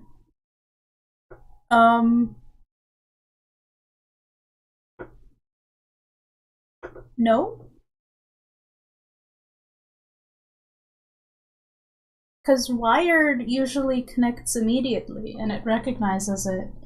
Unless you've got like newer phones, because then like headphones that have the little like vertical jack needs a converter into a USB-C nowadays. And so maybe something like that has gone wonky. But otherwise, wired stuff should be plug and play. In my experience.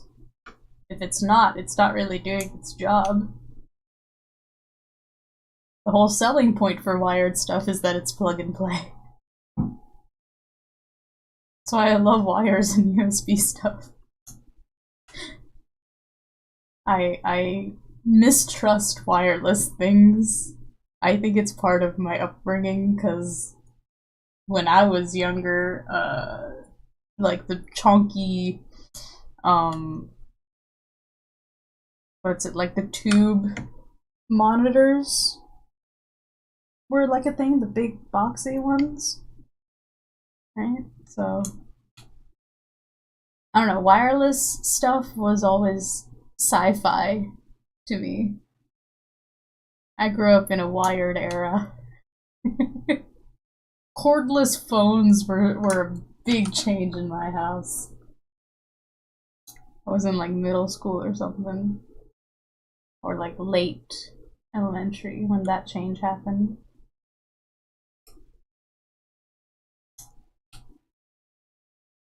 For the longest time we had a corded phone with the little spiral cord on the wall. I was very small then. And again, I am a kid of the 90s, so...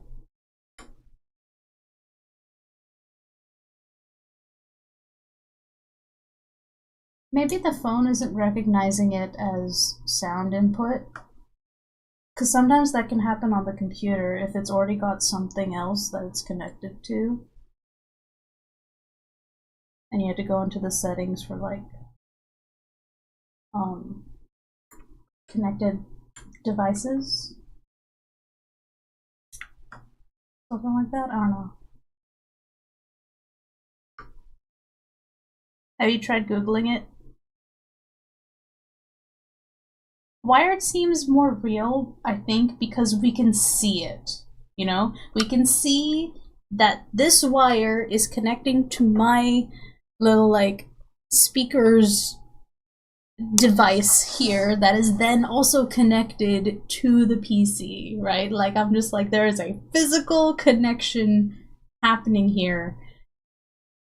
And it does feel more real because it's literal wires and things are touching each other.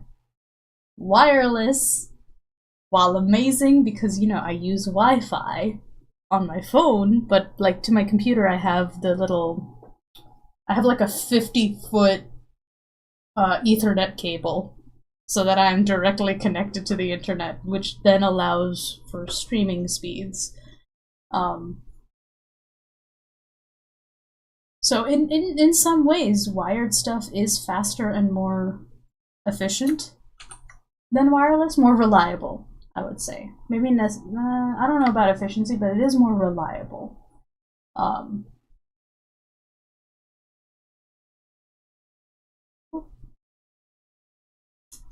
Grab these guys, put them up here, turn them off. Alright, cool.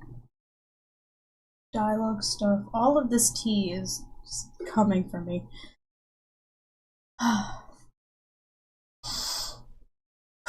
Alright. Last thing. Motion lines and sound effects. So let's get our favorite motion lines.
This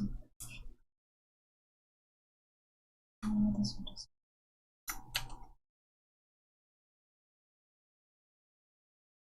These. This one does.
So that's green.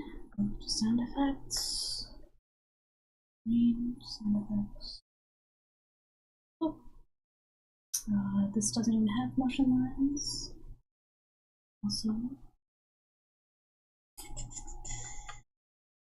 green. We're almost there. We're almost there. I can taste it. No, I deleted that. Don't speed up. Only go as fast. You can get it right. Okay, now for sound effects.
Need some clips.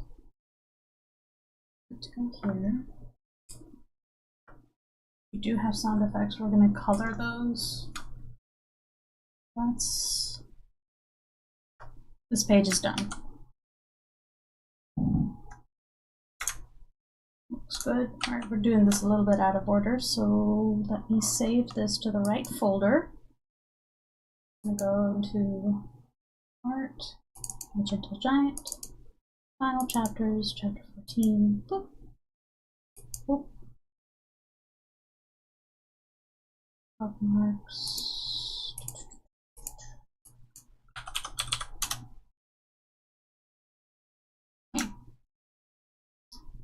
Oh no. Let's try and make it a PDF. Don't do that. Okay. Because my JPEG settings are the same. Alright. Good.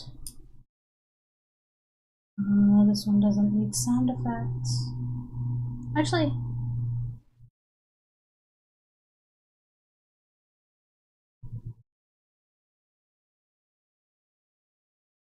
we can add.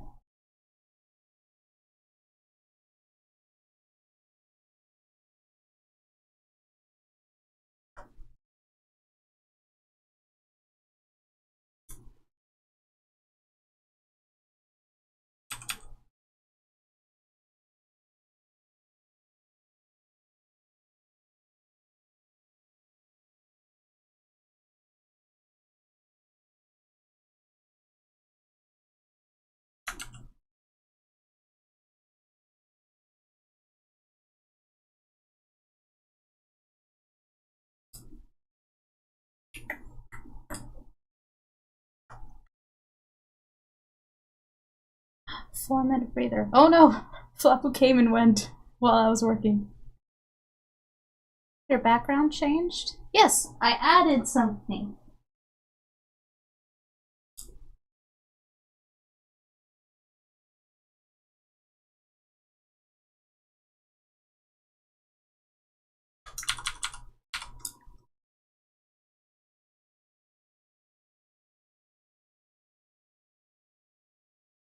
If I don't see you again, have a good rest of your day. You too, Flapu.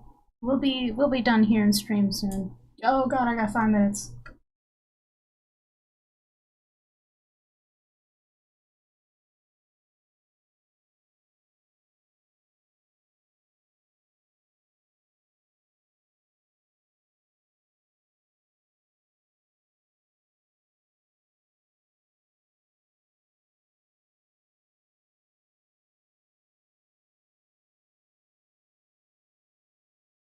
I can do this. I can do this. I can finish it. I can finish it.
Alright.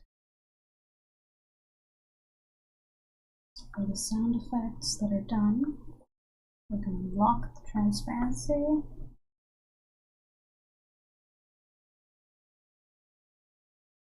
Lock. Lock.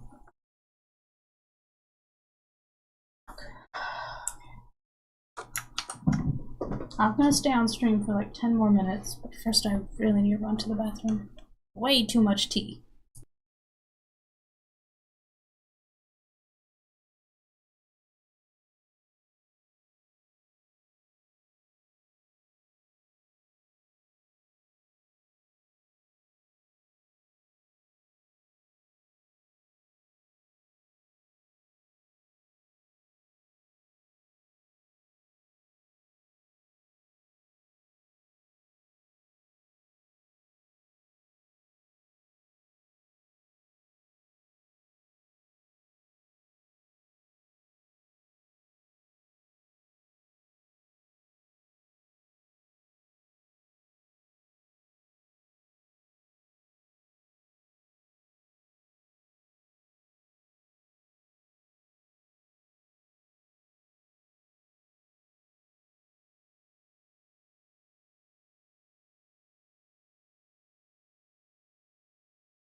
Alright.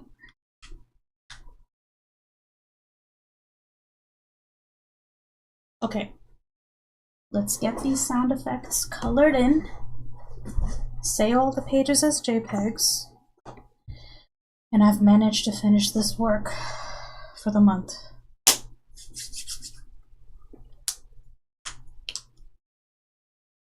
Alright, let's do this.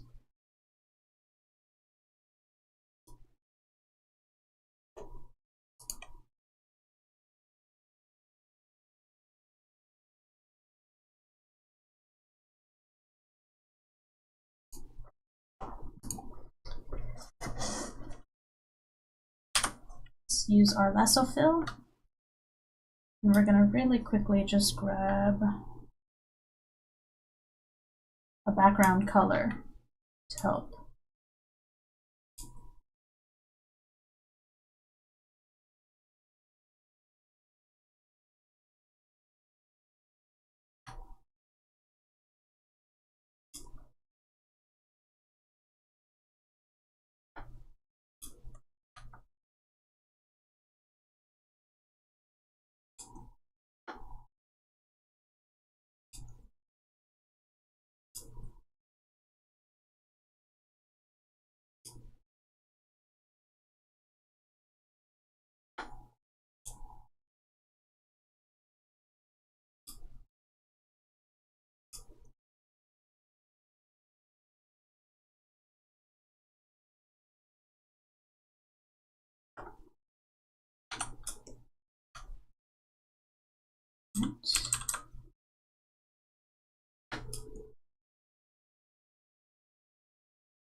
Okay. Save. Export the JPEG.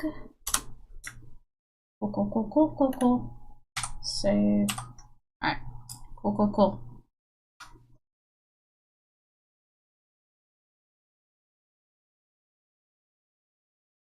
Save. Finish that. Good. Next.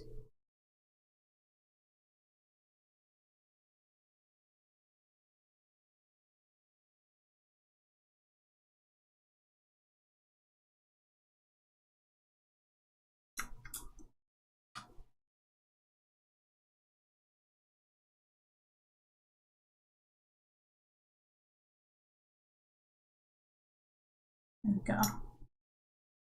That way it feels like this one's fading in. Good.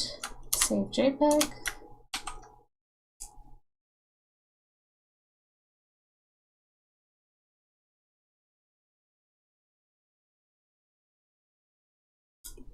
I want these guys to stick out. Save. Excellent. Yep. Okay. Go with that. Oh.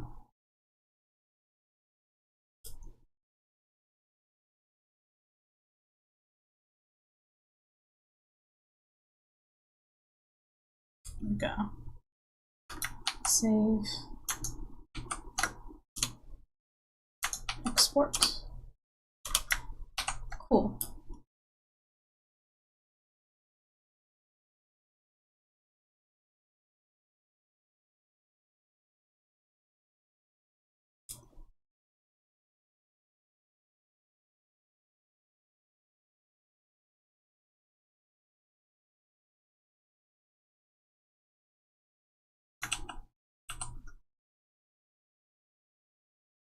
That's nice. Save the page, wait for it to save, export the JPEG. Cool.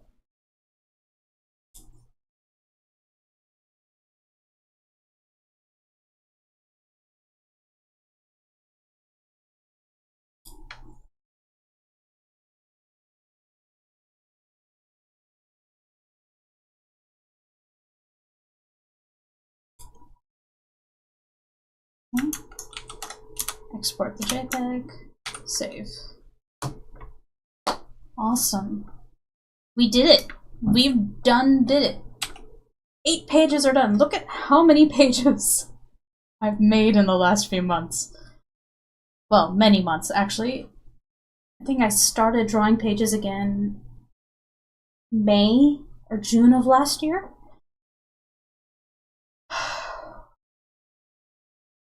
Oh, it's taken time. It's taken time, but we finished these 8 pages, which means I can give them to my manager.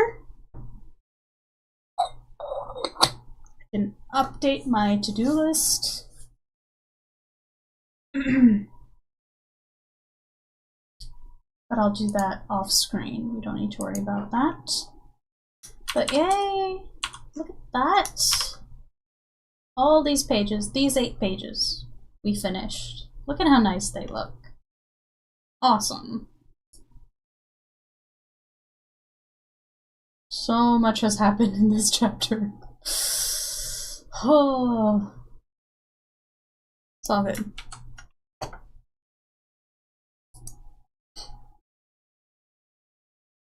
Alright. With that, I have finished pretty much everything that I hoped to get done today in terms of drawing.